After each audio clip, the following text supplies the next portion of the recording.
としそう爆発して灰になってもこのままだと笑ってるねきっと街を追い越してこの世の果てまで Bonjour à tous et bienvenue pour cette nouvelle leçon. Comme les plus perspicaces d'entre vous l'auront remarqué, je ne suis pas votre prof habituel. Je me présente, Kerlu, prof remplaçant, célibataire, libre comme l'air. C'est donc moi qui m'occuperai du cours aujourd'hui. Et vu que personne ne peut émettre d'objection, on va pouvoir commencer. J'espère que le cours va vous plaire, il va porter sur un sujet très intéressant, moi. Mon avis et mon expérience du shoujo. Et pour une fois, pourquoi ne pas avoir un avis masculin? Hein? Non, c'est pas une vraie question. Pour celles et ceux qui en doutent, les mecs aussi regardent des œuvres romantiques. Ce serait stupide de penser le contraire. Qu'y a-t-il de plus universel que l'amour? Et vous, avez-vous déjà été amoureux? Dites-le moi dans les commentaires. Je suis youtubeur. Bien sûr, la jante masculine ne s'en vante pas. Éprouver des sentiments reste encore pour la grande majorité synonyme de faiblesse. Fait plutôt intéressant, de leur propre aveu, beaucoup de mes amis ont déjà regardé des animés shoujo. Mais personne n'en a acheté en manga. La raison est simple. Acheter un livre en magasin, c'est prendre le risque de dévoiler au monde son terrible secret. J'aime les histoires d'amour. Non, on préférera les regarder bien planqués derrière nos écrans. Je voudrais aujourd'hui vous parler de mon premier animé shoujo. Mais qu'on se comprenne bien, ce n'est pas le premier que j'ai vu. Le premier étant le très célèbre Maison Ikoku. Juliette je t'aime chez nous. Mais j'étais alors trop jeune pour comprendre l'aspect romantique de l'œuvre. Pour moi, c'était juste un dessin animé parmi d'autres, à l'instar de Wingman. Vous connaissez tous Wingman? Bon, petite parenthèse, c'est important. Le plus vieil animé dont je me souvienne, c'est Wingman. J'en garde un souvenir ému, allez savoir pourquoi. Je me souviens surtout du générique bien badass de Bernard Minet. Wingman, un jeune garçon comme les autres. Attendez, ça me rappelle quelque chose. C'est l'hormone,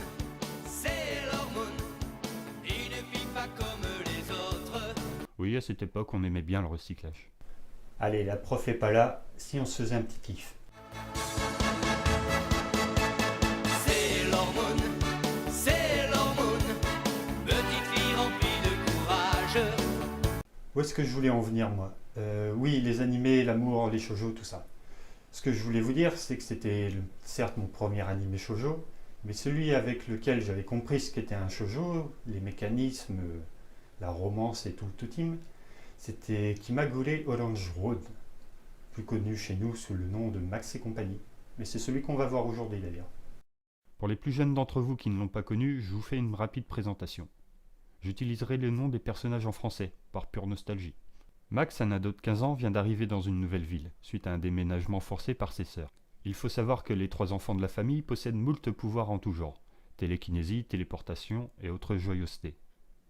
Pourquoi? Comment? On s'en fout.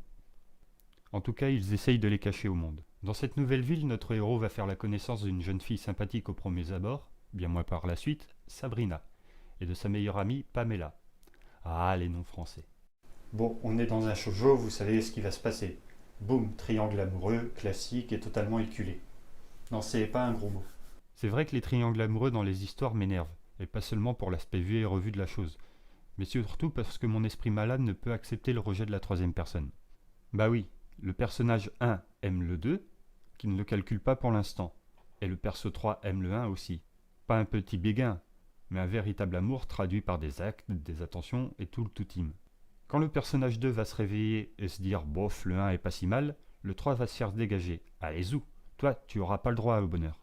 Les personnages 1 et 2 pourront alors vivre leur demi-amour, acheter une maison et avoir un enfant qu'ils appelleront Théo ou Manon. Non, rien de personnel. J'aimerais qu'on prenne quelques secondes, histoire de repenser à tous ces super personnages sacrifiés injustement sur l'autel des sentiments.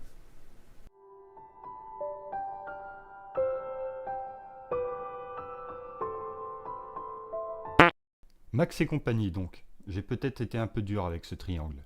Les personnages sont plutôt bien écrits avec des réactions cohérentes à leur personnalité. Ils ne sont pas seulement une fonction, mais ils ont un passé, des doutes, des espoirs. Et pour être franc, je me suis attaché à eux, et j'ai voulu savoir comment ça allait finir. Point positif, les pouvoirs des personnages ajoutent beaucoup de fun, sans forcément servir de Deus ex machina.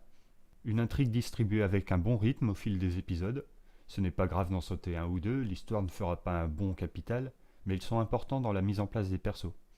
Point négatif, la VF. Plusieurs épisodes ont été charcutés pour le jeune public. Vous connaissez l'adage « si c'est nippon, c'est fripon », eh ben vous pouvez l'oublier pour la VF. Résultat, certains épisodes coupés ou supprimés qui rendent le tout incompréhensible. Plus d'alcool non plus d'ailleurs. Cigarette à 15 ans, c'est bon, ça passe, ce sont pas des monstres quand même. Bien sûr, les noms des personnages sont occidentalisés. Bon, moi je trouve ça drôle, mais je comprends que certains s'en arrachent les cheveux. Non, il y a plus grave. Les traducteurs et les doubleurs s'en sont donnés à cœur joie pour adapter la série à un jeune public. Et c'est vraiment là que la fête commence. Petit exemple, première minute du premier épisode. Dans la version originale, Max se trouve avec ses sœurs. Puis changement de scène, et Max se retrouve à cogiter seul dans sa chambre. Rien de bien compliqué à comprendre. Voyons voir ce qu'ils en ont fait en VF. Tu es encore trop petit pour sortir tout seul. C'est vrai? Tu pourrais te perdre? Hé, regarde Max. Regarde Max. Regarde Max. À qui parle-t-elle? À Max? Au spectateur? On fait partie de l'histoire maintenant? Et quoi, Max est toujours dans la même pièce? La chambre fait partie du salon? Ou alors il y a un trou? En même temps, elles viennent de briser le 4e mur, ça paraît logique. Et ce n'est que le début, ce genre de stupidité reviennent souvent dans Max et compagnie. Mais ce n'est pas le seul, la plupart des animés de l'époque ont pris très cher en français. Et ne parlons pas des génériques. Vous voulez qu'on en parle? Très bien. Mais après on reparle d'amour, sinon ça va finir par se voir. Les génériques de l'époque souffrent de ce que j'appelle le syndrome du premier épisode. Les équipes travaillant dessus ne s'embêtaient pas avec l'histoire, ils ont brodé un générique avec ce qu'ils voyaient du premier épisode. De toute façon, les gamins sont cons, ça fera bien l'affaire. Prenons pour exemple Olive et Tom. Tom est le diminutif de Thomas, personnage introduit au premier épisode et qui devient secondaire par la suite. Bof, tant pis, hein, c'est fait maintenant. Et pourquoi Olive et pas Olivier? C'est simple, Olivier c'est un pied de trop si on veut le mettre sur une musique que l'on a déjà. Il faut savoir que l'animé était à la base diffusé sur la 5. La 5 qui avait à l'époque Silvio Berlusconi comme actionnaire majoritaire. Il possédait aussi une chaîne italienne sur laquelle était diffusé l'animé Lupin. Vous me suivez toujours? Bon, quitte à acheter une musique, autant la rentabiliser. Et c'est ce qu'ils ont fait. C'est comme ça que le générique de Lupin est devenu notre Olive et Tom. On regarde ça.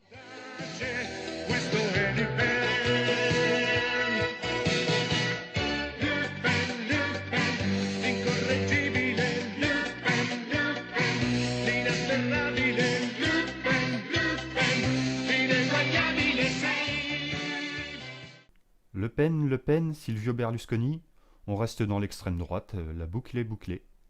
Max et compagnie a subi le même traitement, mais ils ont gardé la musique pour les deux versions, c'est déjà pas mal. Un bon point, il reste suffisamment évasif pour ne pas commettre d'erreurs, comme dans Olive et Tom. Mais on sent bien une fois de plus que la série n'a pas été regardée avant d'écrire les paroles. Vous voulez un générique réussi, qui reprend la trame de l'animé ?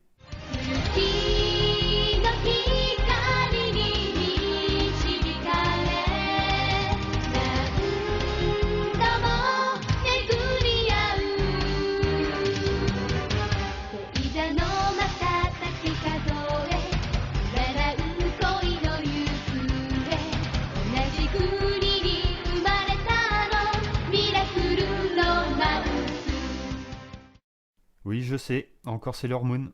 Je suis obligé d'en parler pour satisfaire la propriétaire de la chaîne. Mais là, on a un générique qui a compris le fil rouge de l'animé, et qui nous parle d'une intrigue qui met pourtant beaucoup de temps à arriver. Et ça, c'est cool. Ah, c'est la fin de la leçon. Bon, on n'aura fait que survoler, et pas tellement parler d'amour, mais j'espère au moins avoir éveillé votre curiosité. La prochaine fois, le cours sera assuré par votre professeur habituel. Quant à moi, je vous retrouve dans l'espace commentaire ci-dessous. Et soyez gentils, c'était mon premier jour. Bye. Max et compagnie.